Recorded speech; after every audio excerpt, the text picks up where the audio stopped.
Hi friends, இப்போ நம்ம ஆகா கல்யாணம் பார்க்க போகிறோம். ஆகா கல்யாணத்தில் வேறு லெவலில் என்டர்டெயின்மெண்ட் சீனாக இருக்குது. நமக்கு 2 ஆடி சிக்கிடுச்சின்னு சொல்லிட்டு ஐஸ்வர்யா படுத்துகிற பாடு இருக்குது. அந்த ஆட்டை ஐயோ அப்படிங்கிற மாதிரி இருக்குது. தலையாட்டி பொம்மையை சுற்ற வைக்கிற மாதிரி சுற்றி காமிக்கிறாங்க.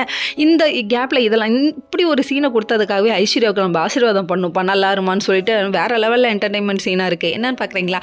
அதாவது இந்த எக்ஸ்பீரியான மாத்திரை வந்து என் புருஷன் கொண்டு வந்து கொடுத்துட்டாருன்னு சொல்லிட்டு வீடியோலாம் எடுக்கிறாங்க. ஐயோ இவன் நம்மளை போட்டு கொடுத்து ஜெயிலில் தள்ளாமல் விட மாட்டாளாட்டுக்குன்னு சொல்லிட்டு ஜர்க் ஆயிட்டாப்ல தம்பி. அதுக்கப்புறம் ஒரு வழியாக பயந்து முடிச்சுட்டு மறுநாள் விடியுதுங்க. விடிஞ்ச உடனே வந்துட்டு வராரு பூசாரி ஐயா வராரு. வந்த உடனே என்ன சொல்கிறாருன்னா, இதில் முளைக்கட்டி பயிர் வந்து நல்லபடியாக முளைக்கணும், இல்லைன்னா விஜய்க்கும் நம்ம அனாமிகாவுக்கு கல்யாணத்தை நிறுத்திடுங்க, பேசாதீங்க அப்படிங்கிறாங்க. அந்த கல்யாணத்தை தடுக்கிறதுக்குன்னே யார் அலையிறா? நம்ம சகுனி சித்ரா தான் கங்கணம் கட்டிட்டு அலையிறாங்களே. அதனால ஸ்ப்ரேவை கொண்டு வந்து அடிச்சு விட்றாங்க.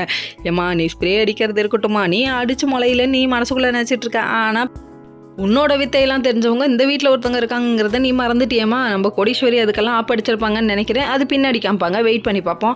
அதுக்கப்புறம் பார்த்தீங்கன்னா இன்னொரு பக்கம் மறுநாள் விடியுது. விடிஞ்சதுக்கப்புறமா சாமி கிட்ட நின்று வெயிட் பண்ணிட்டு இருக்காங்க. அனாமிகா ஏன் டைமுக்கு வரலன்னு சொல்லிட்டு அவங்கெல்லாம் கவலைப்பட்டு இருக்காங்க. இவன் என்ன சீக்கிரம் டைமுக்கு வந்தாலும் கண்டிப்பாக நடக்காது அப்படின்னு நினைக்கிறாங்க. நம்ம சகுனி சித்ரா சரி பூஜையெல்லாம் ஆரம்பிக்கலாம்னு சொல்லிட்டு இங்கே பண்ணிட்டு இருக்க கேப்பில் நம்ம ஐஸ்வர்யா மாங்காய் வேணும் எனக்கு மரத்துலேருந்து பறிச்சு கொடுங்கன்னு சொல்லிட்டு நம்ம கௌதம மேலே ஏற விட்டு தோட்டத்துக்காரத்துக்கிட்ட கோத்து விட்டு வந்துட்டாங்க. வேற லெவல்ப்பா அப்படிங்கிற மாதிரி. அதுக்கப்புறம் அடி வாங்காமல் தப்பிச்சு வரதுக்குள்ள பெரும்பாடாயிருச்சு இவருக்கு. இவரெல்லாம் அல்லோல படம் வைக்கணும் அப்படின்னு மனசுக்குள்ள நினைக்கிறாங்க. Okay friends.